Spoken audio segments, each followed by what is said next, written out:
R S Agarwal के नवीन अंक गणित का जितना भी उसमें प्रीवियस ईयर क्वेश्चन जो पूछा हुआ है उसका सॉल्यूशन आप लोग को जो है वो अवेलेबल कराया जा रहा है। तो चलिए, क्योंकि सारे एग्ज़ाम के लिए ये सारे के सारे क्वेश्चन जो हैं वो महत्वपूर्ण है, तो बिना कुछ एक्स्ट्रा बात किए हुए सीधे हम लोग प्रश्न पे आते हैं। बच्चों का डिमांड था कि प्रतिशत से शुरू किया जाए, तो परसेंटेज से आपका जो है वो शुरू किया गया है।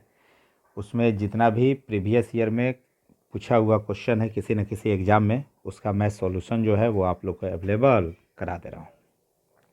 चलिए लेट्स स्टार्ट। पहला क्वेश्चन, चलिए ध्यान दीजिएगा। पहला क्वेश्चन, एक परीक्षा में एक छात्र को उत्तीर्ण होने के लिए 36% अंक प्राप्त करने होंगे। 190 अंक प्राप्त करने वाला एक छात्र 35 अंकों से अनुत्तीर्ण हो गया। उस परीक्षा में कुल अंक क्या है? तो ध्यान दीजिएगा बालक, 36% अगर अंक वह अर्जित कर रहा है, 36% अंक प्राप्त करने होंगे पास होने के लिए, लेकिन वह 190 अंक क्या किया? प्राप्त किया, और 35 अंकों से क्या हो गया? फेल हो गया। यानी 35 मार्क्स जोड़ देंगे। यानी बालक 36% जो है वो किसके बराबर हो गया? 190 प्लस 35 यानी 225। तो कह रहा है कि परीक्षा में कुल अंक क्या थे, यानी 100% क्या करना है? फाइंड आउट करना है। तो 100% किसके इक्वल होगा? तो 36% इज इक्वल टू 225। तो 100% क्या हो जाएगा? 225 अपॉन 36 और इंटू 100। अब इसको बालक हम लोग क्या करेंगे? सोल्व कर लेंगे।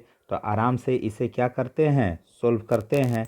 तो ध्यान दीजिएगा, देखिए 4 से कटेगा, 4 नवा 36, और 4 से कट गया, ये हो गया 25, और 9 से ये कट गया, 25 नवे 225, सॉरी 25 नवा 225।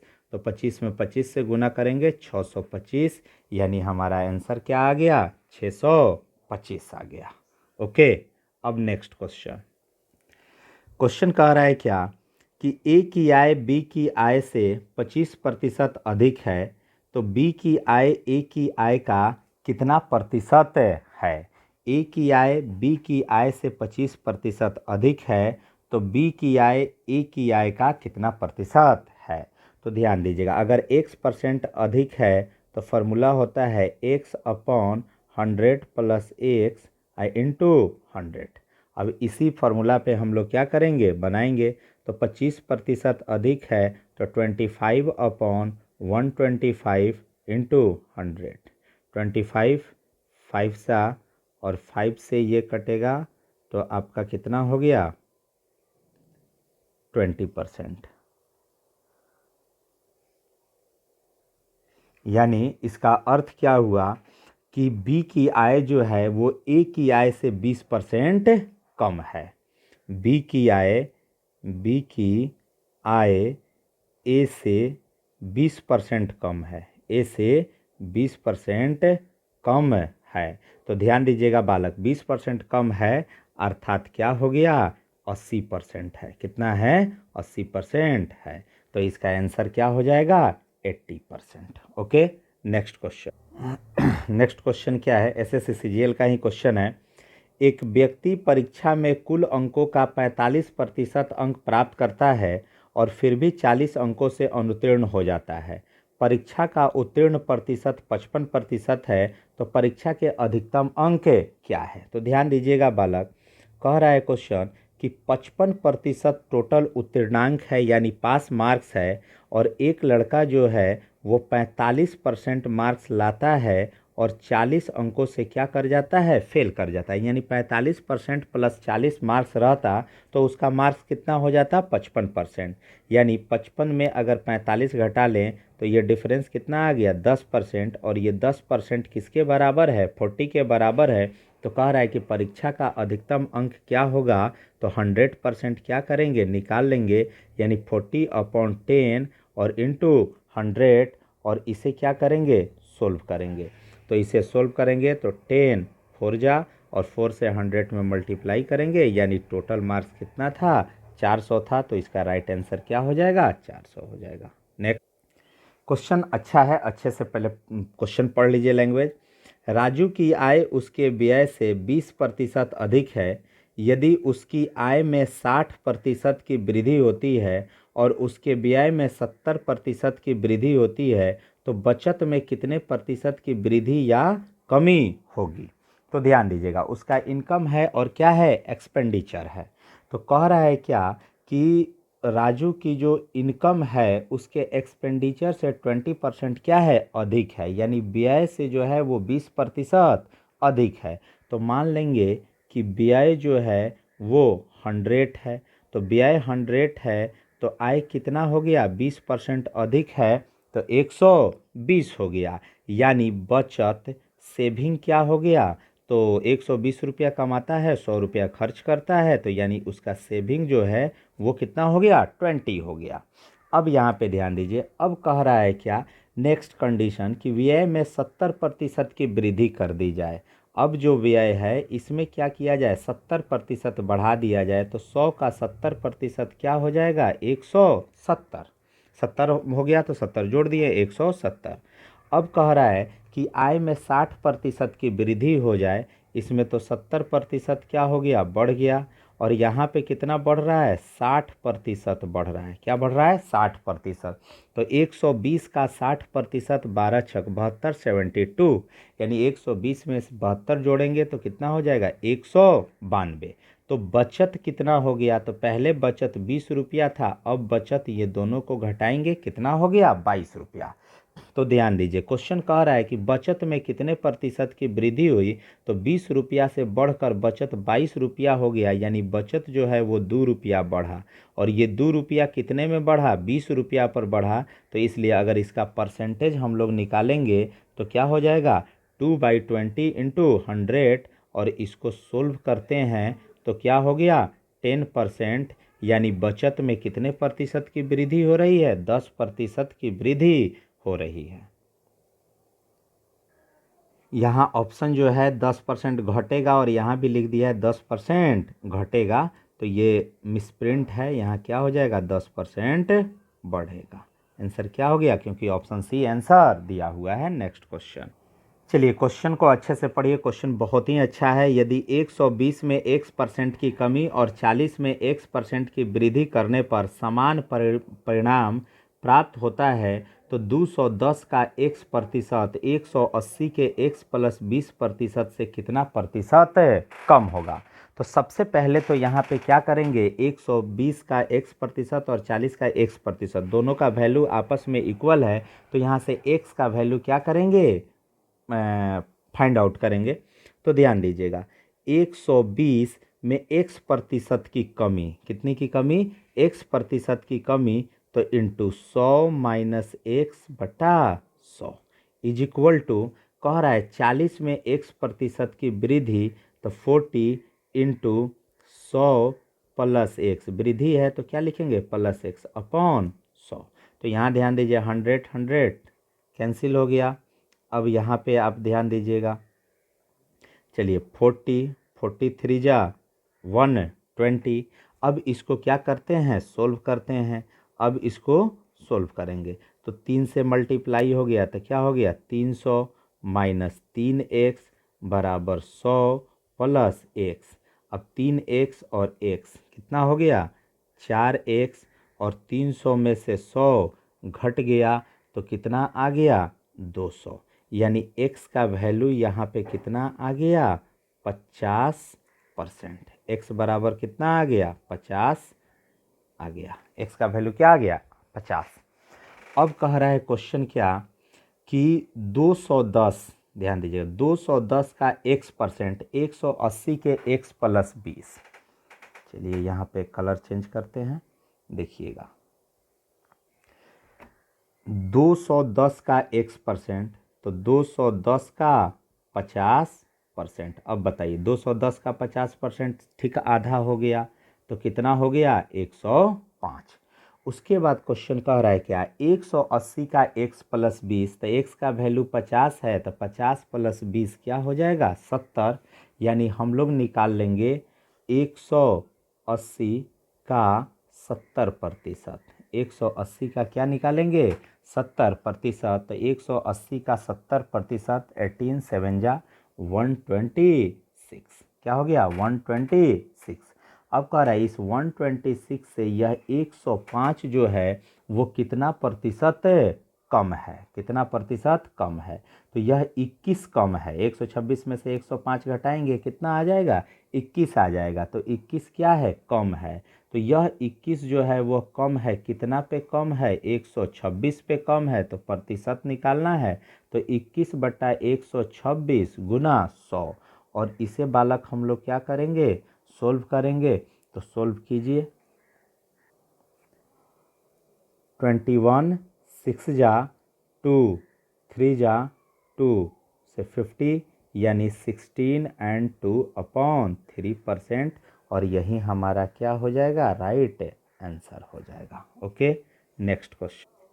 क्वेश्चन कह रहा है एक दिन का कितना प्रतिशत 30 मिनट है? एक दिन का कितना प्रतिशत 30 मिनट है? तो 30 मिनट को तो प्रतिशत में बदलना है, लेकिन एक दिन है तो एक दिन में कितना मिनट? 24 घंटा। और एक घंटा में 60 मिनट। और 100 से क्या कर देंगे? गुना कर देंगे। अब इसे क्या करते हैं? सोल्व करते हैं। तो 30 2 जा 2 से ये 50। और ये आपका हो गया 50 में 24 से क्या करेंगे? डिवाइड करेंगे तो लगभग 2.083% आएगा। Okay, next question. एक व्यवसायी की आय एक वर्ष में 25% बढ़ जाती है, लेकिन अगले वर्ष 4% घट जाती है। इसी पैटर्न के अनुसार 5 साल बाद उसकी आय 72,000 रुपया होगी, तो उसकी वर्तमान आय क्या है? यानी पहले साल 25% बढ़ जाती है, लेकिन अगले साल 4% घट जाती है। तो मान लेंगे कि उसकी वर्तमान आय जो है 5 साल बाद उसकी आय 72,000 होगी। तो वर्तमान आय बालक क्या मान लेंगे? x मान लेंगे। चलिए, अब पहले साल 25% बढ़ेगा, तो 25% बढ़ेगा तो क्या हो जाएगा? 125/100। फिर अगले साल 4% घटेगा, तो 100 में से घटा लेंगे 96/100। डायरेक्ट फ्रैक्शन भी लिख सकते थे, लेकिन आपको समझाना है इसीलिए ऐसे मैं लिख रहा हूँ। और यहाँ पे ध्यान दीजिए, फिर तीसरे साल 25% बढ़ेगा 125/100। फिर चौथे साल 4% घटेगा तो 96/100।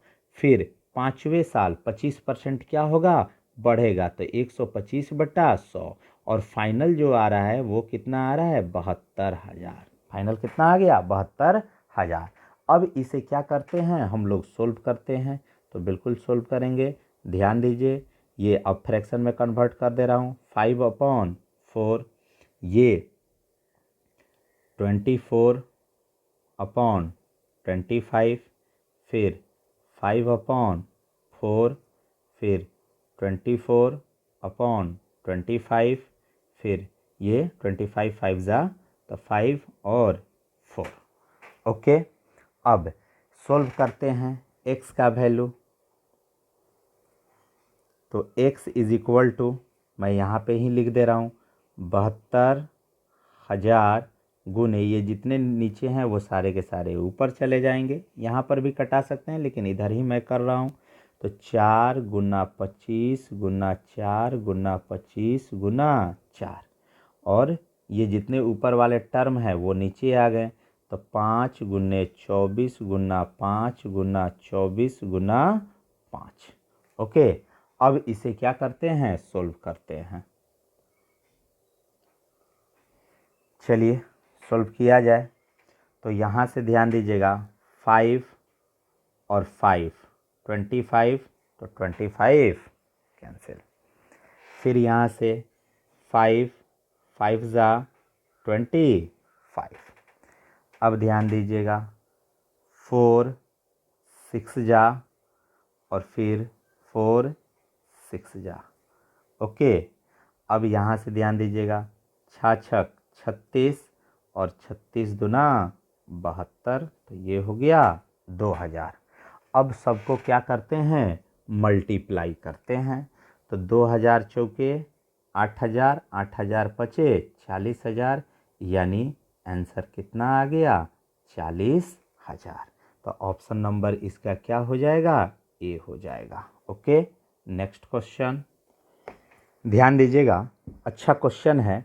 एक परीक्षा में 73% अभ्यर्थी मात्रात्मक अभियोग्यता परीक्षा में, 70% समान ज्ञान में और 64% अभ्यर्थी दोनों में उत्तीर्ण हुए। यदि 6300 अभ्यर्थी दोनों विषयों में अनुत्तीर्ण हुए तो परीक्षार्थियों की कुल संख्या क्या थी। तो सबसे पहले टोटल पास निकालते हैं, यानी टोटल उत्तीर्ण कितने हुए, यानी टोटल पास कितने हैं।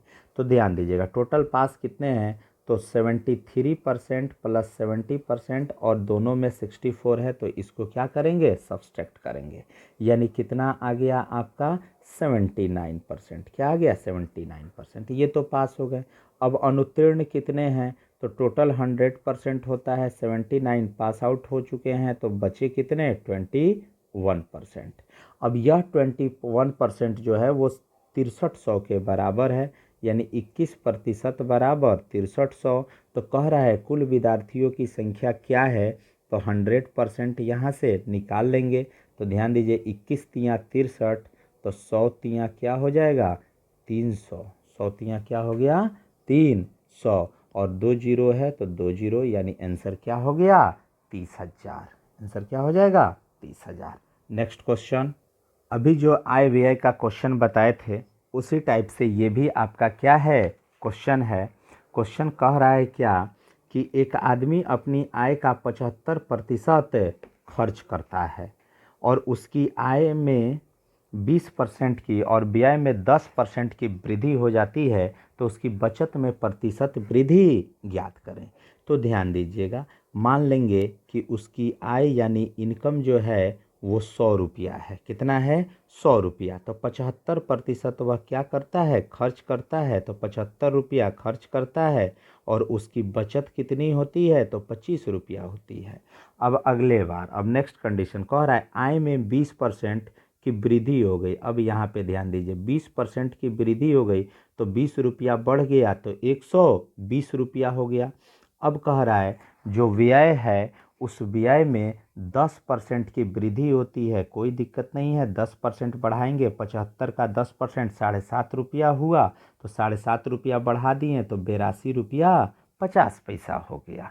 ओके, अब यहाँ पे ध्यान दीजिएगा बचत अब कितना हो गया, तो 120 में से 82 रुपया 50 पैसा क्या करेंगे घटाएंगे, तो कितना हो गया 37 रुपया 50 पैसा, यानी पहले 25 रुपया बचत होता था, अब 37 रुपया 50 पैसा बचत हो रहा है। तो 25 रुपया से अब बढ़कर 37 रुपया 50 पैसा हो गया, तो 12.5 रुपया की बचत हो रही है। तो 12.5 रुपया की बचत हो रही है, तो इसका कितना हुआ आधा, यानी 50%। तो इसका आंसर क्या हो जाएगा 50% बचत में वृद्धि। नेक्स्ट क्वेश्चन ध्यान दीजिएगा, यदि पेन की कीमत 20% कम हो जाती तो एक आदमी 100 रुपया में 10 और पेन खरीद सकता है, तो प्रत्येक पेन की नई कीमत क्या होगी। ध्यान दीजिएगा, अगर कोई भी वस्तु है, अगर उसके प्राइस में X% की कमी या वृद्धि हो रही है, तो कमी और वृद्धि होने से X% की कमी और वृद्धि होने से अगर वह व्यक्ति Y रुपया में Z वस्तु अधिक या कम खरीदता है, तो उसका बढ़ा या घटा हुआ अगर मूल्य निकालना है, तो X मूल्य निकालना है तो X/100 गुना Y बट्टा क्या होता है Z होता है। तो यहाँ हम लोग क्विकली बनाएंगे, देखिएगा 20% की प्राइस में क्या हो रही है कमी हो रही है, तो 20 और बटा 100, 20% तो 20/100। और ध्यान दीजिएगा 100 रुपया में 10 पेन और अधिक खरीद रहा है, तो 100 रुपया में कितना पेन अधिक खरीद रहा है 10 पेन अधिक खरीद रहा है, सॉरी यहाँ पे क्या होगा 10 होगा, 100 रुपया में 10 पेन अधिक खरीद रहा है। तो अब इसे क्या करेंगे सोल्व करेंगे, यानी 100 कैंसिल, 10 दूना 20, यानी जो पेन का बड़ा घटा हुआ जो मूल्य है वो कितना है 2 रुपया है। कितना है 2 रुपया है, तो इसका आंसर क्या होगा ऑप्शन सी होगा। नेक्स्ट क्वेश्चन ध्यान दीजिएगा बालक, एक संख्या में से 60% घटाकर शेष में से 15% घटाने पर 1428 शेष बचता है, तो प्रारंभिक संख्या क्या थी? तो ध्यान दीजिएगा, मान लेंगे प्रारंभिक संख्या x थी, तो 60% तो घटा लिए, तो बचा कितना? 40%। अब अगेन कह रहा है क्या कि 15% घटाने पे 1428 बचता है, कोई दिक्कत नहीं है। 15% फिर घटा लिए, बचा कितना? 85%। और यह किसके बराबर है? तो 1428 के बराबर है। तो इसे अब क्या करते हैं? सोल्व करते हैं। तो 20 दूना 40, 20 पचे 100, और यहाँ से ये 5 से कट गया, 17 पचे 85।